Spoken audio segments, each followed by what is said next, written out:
E após a leitura, eu peço que você mantenha a Bíblia aberta. Amém? Hebreus capítulo 11, versículo 1 em diante.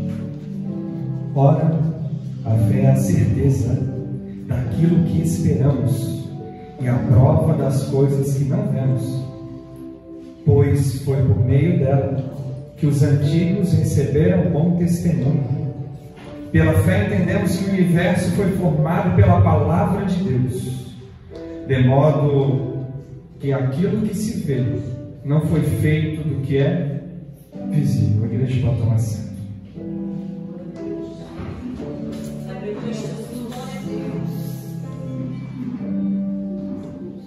Essa campanha Rompendo em Fé, ela vem na hora certa, vem no tempo de Deus.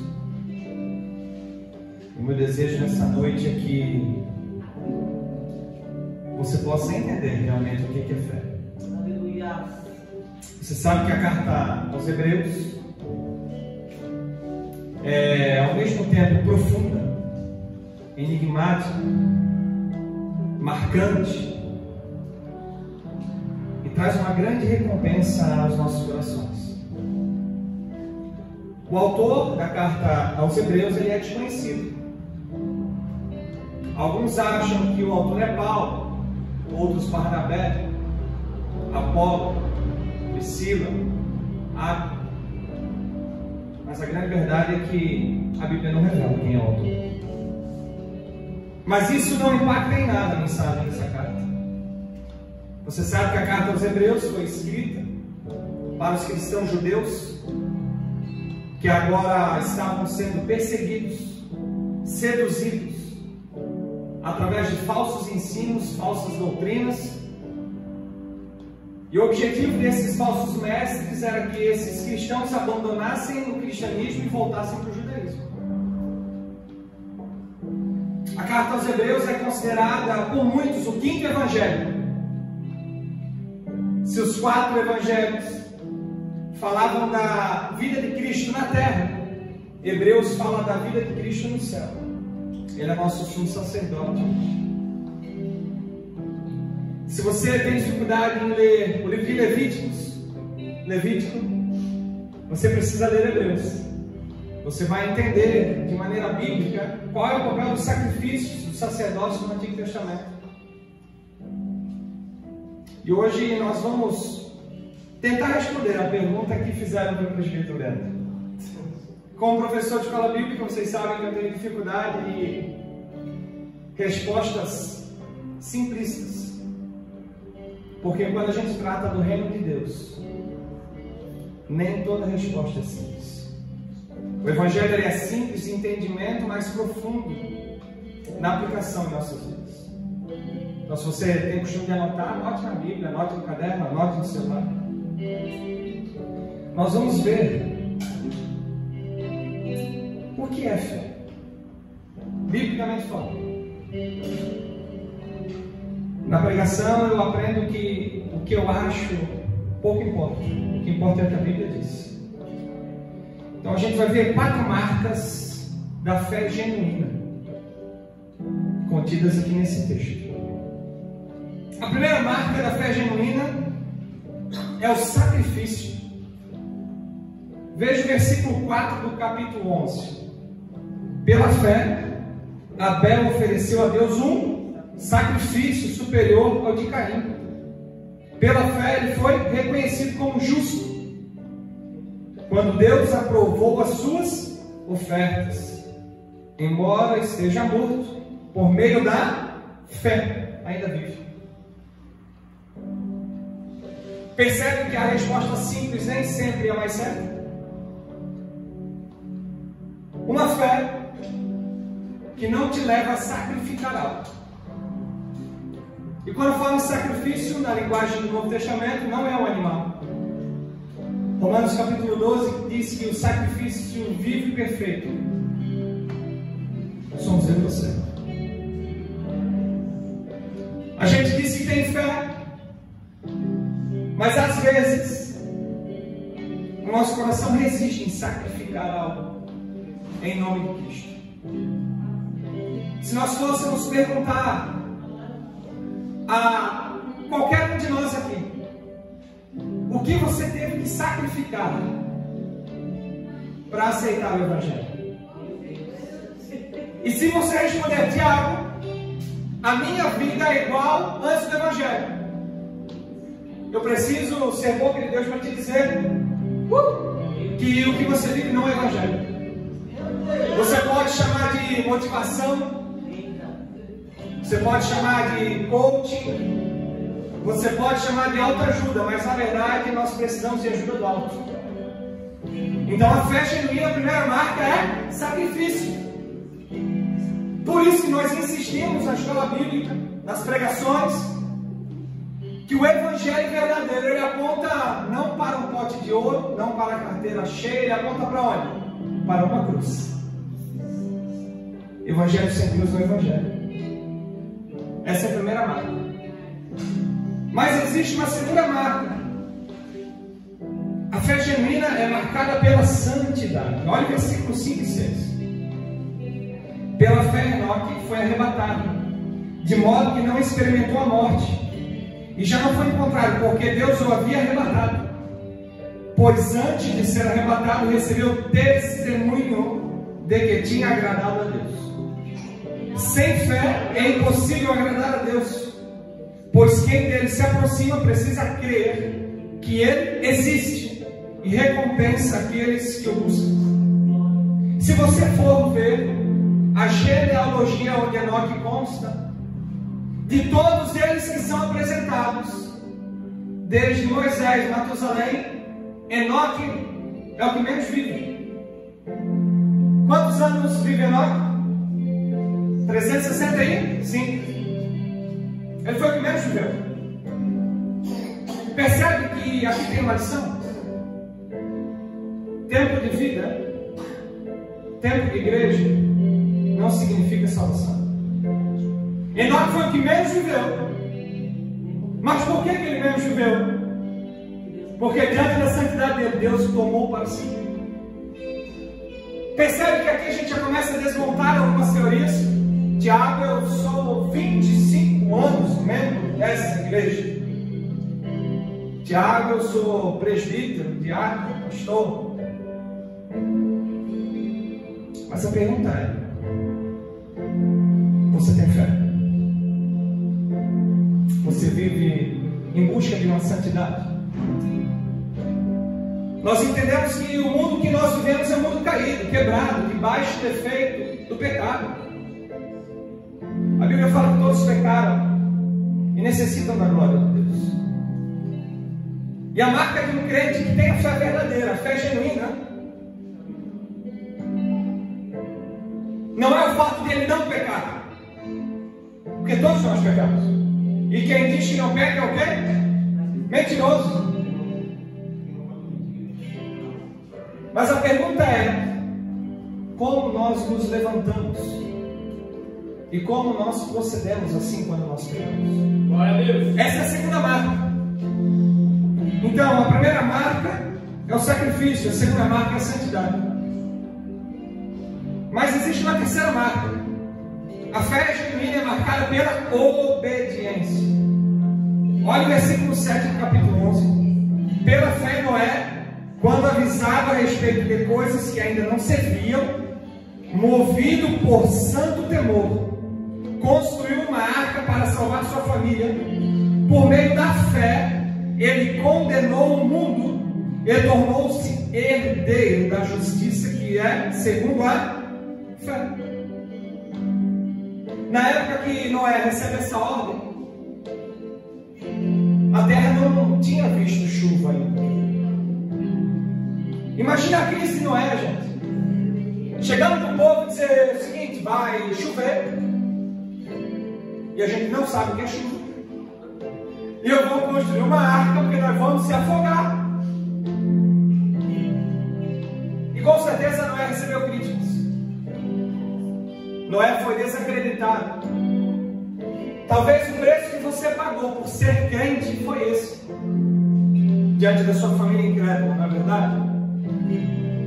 Quantos de nós aqui fomos alvo, motivo de chacota no meio dos nossos familiares? Ó, fulano e tal era tão inteligente, Como é que virou crente? Eu ouvi isso, sabia, irmão? Tiago, tu tirou tanta nota boa, tu foi para faculdade, tu parece tão inteligente. Como é que tu virou crente?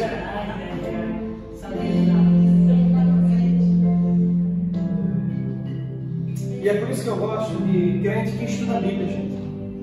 Porque quem disse que a nossa fé não é inteligente? Grave isso hoje, se você puder. Não ter perguntas não significa ter fé. A fé que não pergunta vira o quê? Fanatismo.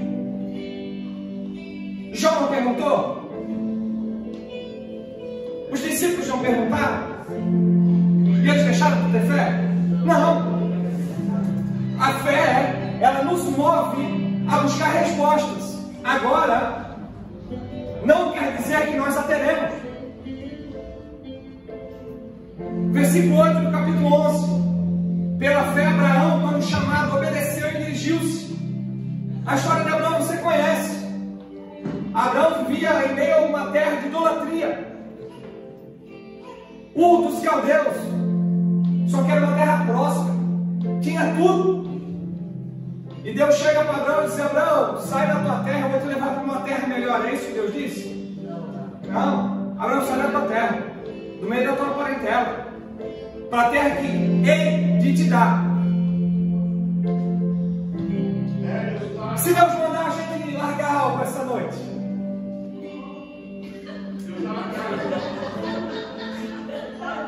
pensou o profeta se vai dizer: ó, Deus manda. Aí a gente vai dizer: não, não é Deus, não é Deus. Agora, se o profeta levantar, Deus vai te dar um carro, eu recebo. Percebe que quando é para receber a gente acredita? Mas quando é para largar, a gente não faz. E aqui é mais uma lição, irmão. Evangelho não é sobre aquilo que nós ganhamos, é sobre aquilo que nós deixamos ao pé da cruz. Se te contar o Evangelho, se você aprendeu que estar no Evangelho é ganhar sempre, mentira para você. O objetivo de Deus não é de fazer rico, não é de fazer famoso, não é de proteger da gripe, não é de blindar. O objetivo de Deus é de fazer santo. Porque se riqueza, saúde é sinônimo do amor de Deus, como é que fica Jó? Deus não ama Jó, então. Como é que fica Paulo? Evangelho é sacrifício. E Evangelho é obediência. E obedecer, irmão, não é obedecer quando o seu coração está alegre. Porque é muito fácil nós cumprirmos uma ordem em que só nós estamos ganhando.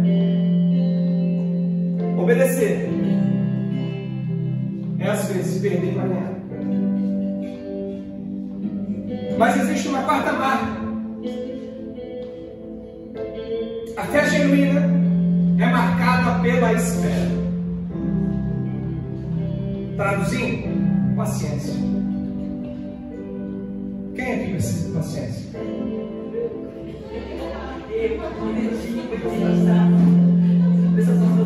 As nossas orações são marcadas pela urgência, não é verdade? Senhor, eu preciso para daqui a 3 meses, é isso que a gente ora? Preciso para quando? Ontem.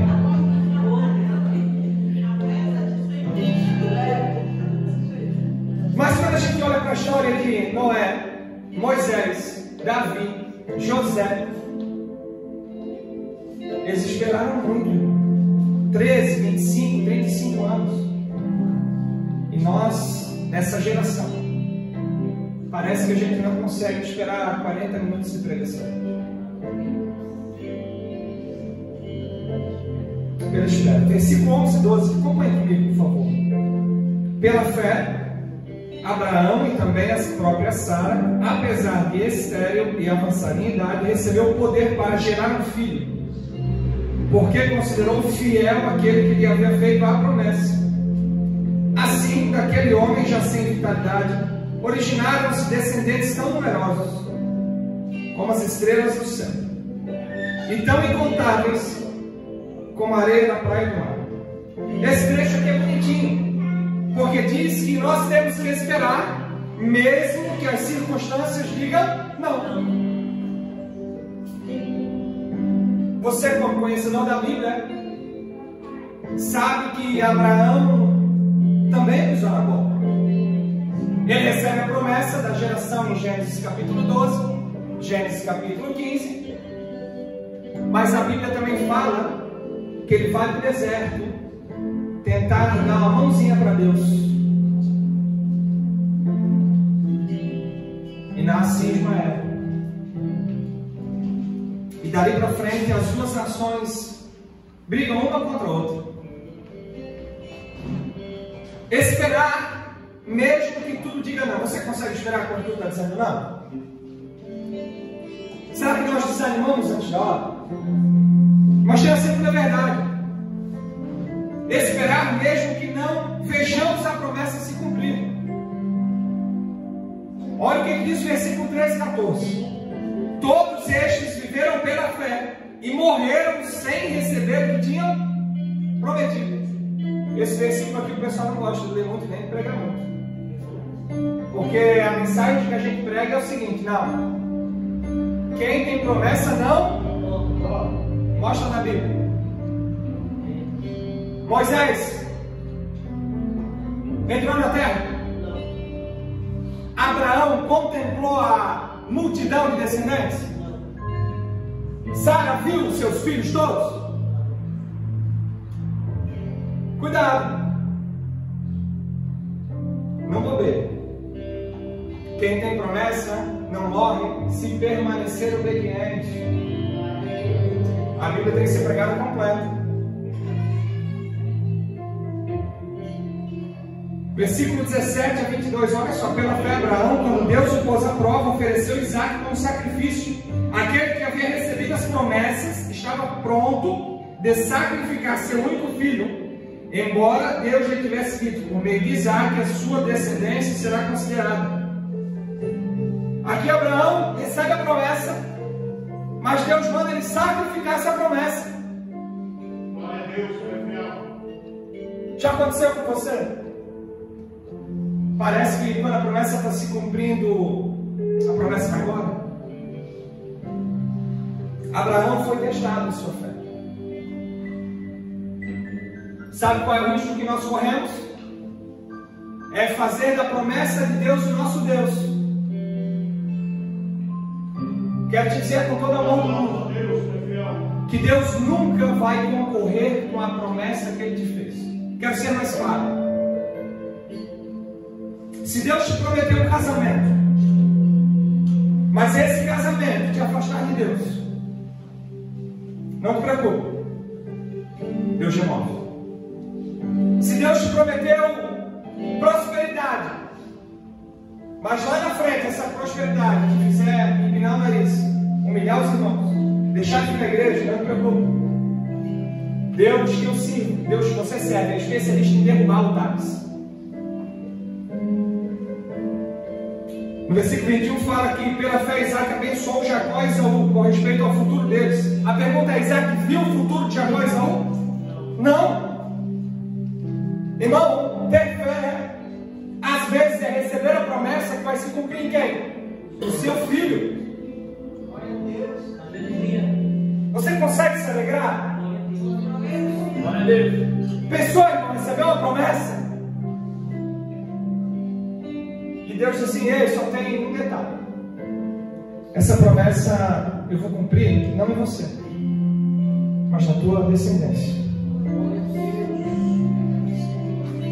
Versículo 21, pela fé Jacó à beira da morte abençoou cada um de seus filhos de José e adorou a Deus, apoiado na extremidade do seu bordão. Pela fé José, no fim da vida, fez menção do êxodo dos israelitas no Egito e deu instrução acerca dos seus próprios ossos.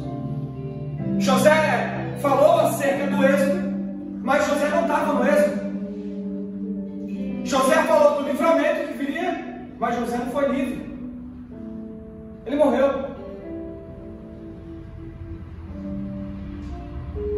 Mas esperar em fé é aguardar o dia que estaremos todos juntos com o nosso Senhor.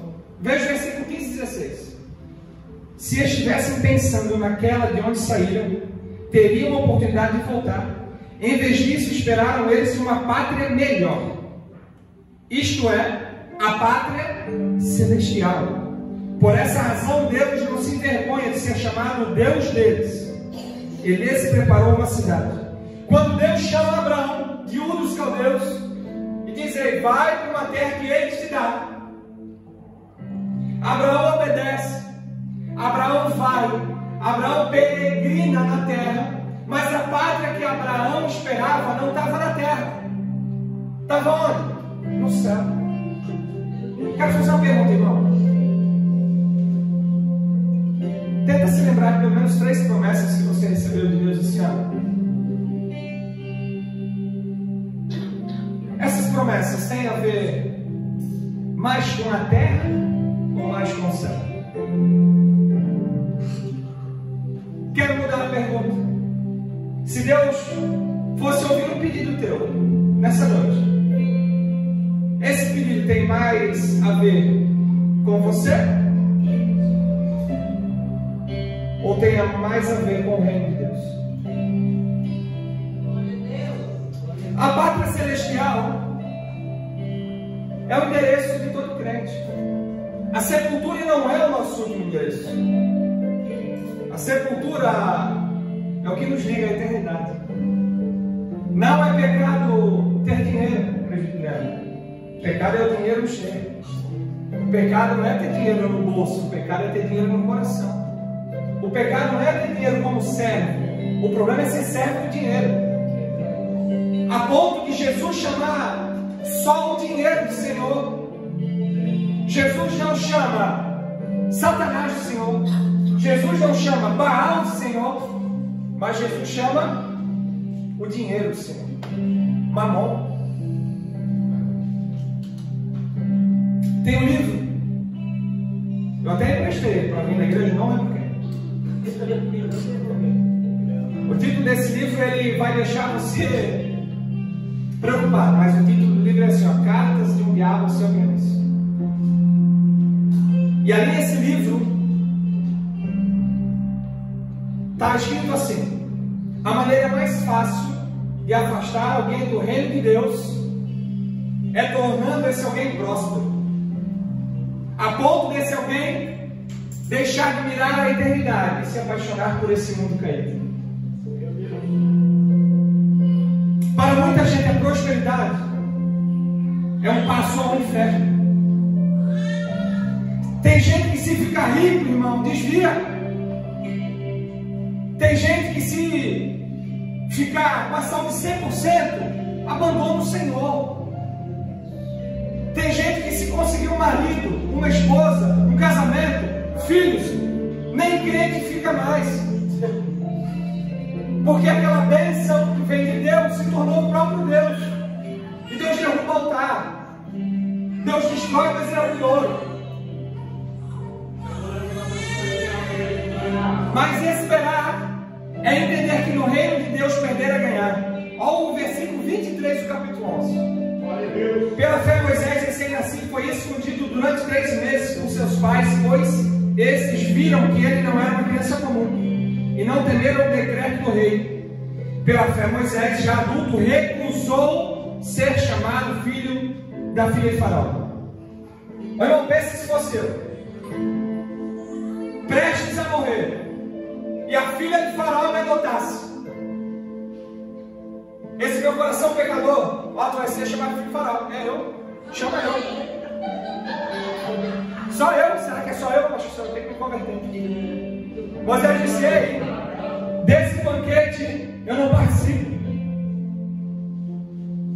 Eu sou servo, não de Faraó, mas de quem governa tudo, inclusive Faraó.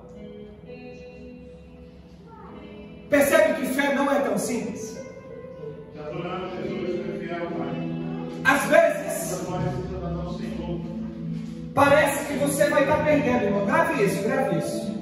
Às vezes parece que você vai estar perdendo. E aí você vai para o Salmo 73, para o Salmo 37.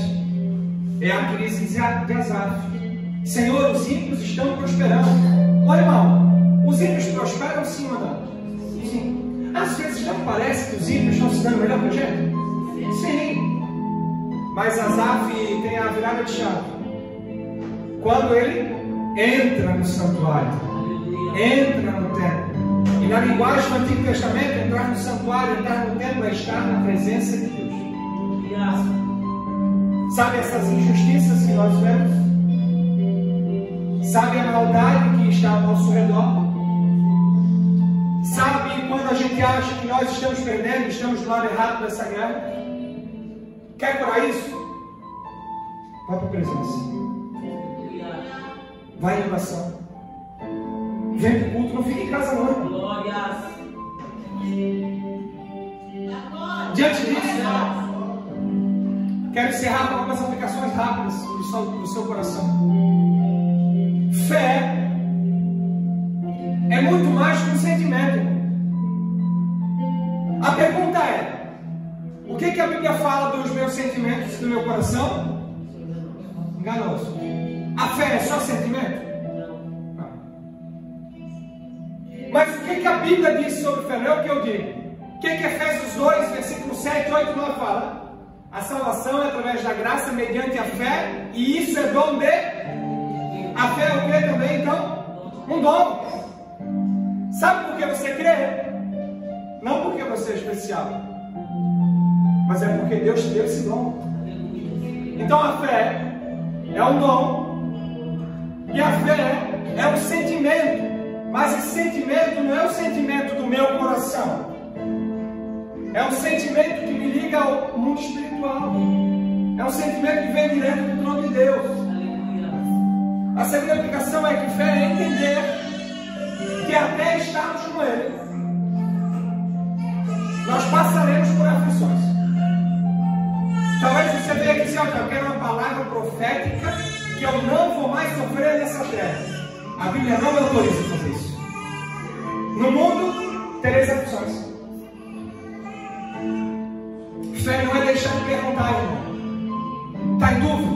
Pergunta para Deus. Se você conseguiu ler todo o livro de Salmos, que é dividido em 5 livros, com 150 poemas, mais da metade dos salmos são salmos de lamento. Por que, Senhor? O problema não está em perguntar, porque a fé que não pergunta é fanatismo. O problema é entender que nem sempre você vai ter resposta. Jó que eu diga.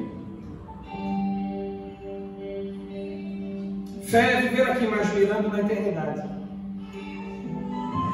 Para você que chegou aqui com a fé abalada, para você que disse: Tiago, essa campanha precisa mudar algo dentro de mim. Para você que cansou de viver uma fé rasa, uma fé que qualquer vento te leva para qualquer lado, uma fé que na segunda está crente, na terça está descrente, na quarta está salvo, na quinta está no inferno. Para você que veio assim hoje, eu queria que você prestasse atenção nesse texto sobre o Deus de novos inícios. Um sorriso no rosto não significa esperança no coração. O que está por fora nem sempre reflete a angústia que dentro está. Muitas vezes os sorrisos refletem apenas tentativas de continuar, apesar do desespero trancado no coração. Em meio a tudo isso, Ele é aquele que sonda, Ele é aquele que conhece, Ele vai além do que eu sei de mim, Ele vai além do que todos veem em mim. Mas Ele também está interessado em ir além dos sorrisos aparentes. Seu interesse é por folhas secas, por árvores cortadas, pelas raízes mortas, pois seu sondar não é passivo, mas transforma o intransformável. Pois Ele é o Deus que invade noites, orquestra até na escuridão de um coração que precisa de novas esperanças.